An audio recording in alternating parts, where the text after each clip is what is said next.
Kolkata night রাইডার্সের KKR জন্য এখন প্রতিটি ম্যাচই বাঁচা মরার লড়াই। প্লে অফে পৌঁছাতে হলে তাদের বাকি থাকা 5টি ম্যাচের সবকটিতেই জিততে হবে। এই কঠিন পরিস্থিতিতে মঙ্গলবার তারা অ্যাওয়ে ম্যাচে দিল্লি ক্যাপিটালসের মুখোমুখি হবে।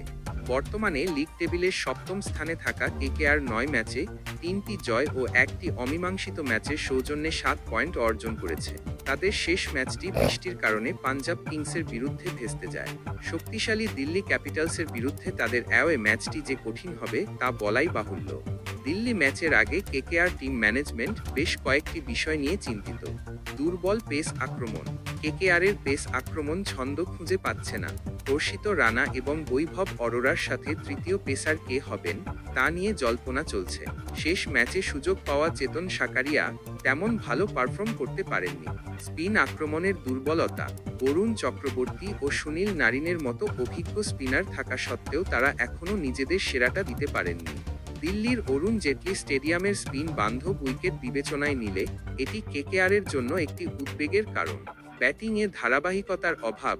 আন্দ্রে রাসেল তার বিধ্বংসী ফর্মে নেই, যদিও তিনি বোলিংয়ে খারাপ করছেন না। রবম্যান পাওয়েল শেষ ম্যাচে সুযোগ পেলেও তেমন কিছু করে দেখাতে পারেননি।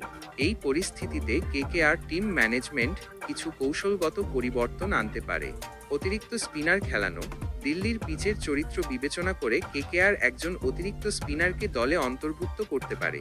সেক্ষেত্রে গত ম্যাচে খেলা চেতন সাকারিয়ার পরিবর্তে অনুকূল রায় সুযোগ পেতে পারেন, কারণ সাম্প্রতিক দিল্লি বনাম রয়্যাল চ্যালেঞ্জার্স ব্যাঙ্গালোর ম্যাচে দেখা গেছে যে অরুণ জেটলি স্টেডিয়ামে স্পিনাররা সুবিধা পেয়েছেন। রবম্যান পাওয়েলের পরিবর্তে মঈন আলী ব্যাটিং লাইনআপে গভীরতা আনতে এবং স্পিন বোলিংয়ের একটি অতিরিক্ত বিকল্প তৈরি করতে রবম্যান পাওয়েলের জায়গায় মঈন আলী খেলতে পারেন। কুইন্টন ডি কককে সুযোগ। ব্যাটিং লাইনআপে বড় ধরনের পরিবর্তনের সম্ভাবনা না থাকলেও কুইন্টন ডি কককে পুনরায় প্রথম একাদশে সুযোগ দেওয়া হতে পারে কিনা তা দেখার বিষয়। কেকেআরের প্লে অফের স্বপ্ন বাঁচিয়ে রাখার জন্য এই ম্যাচটি অত্যন্ত গুরুত্বপূর্ণ। টিম ম্যানেজমেন্ট কোনো পরিবর্তন আনে এবং দিল্লির বিরুদ্ধে তারা কেমন পারফর্ম করে তা দেখার জন্য ক্রিকেট প্রেমীদের অপেক্ষা করতে হবে।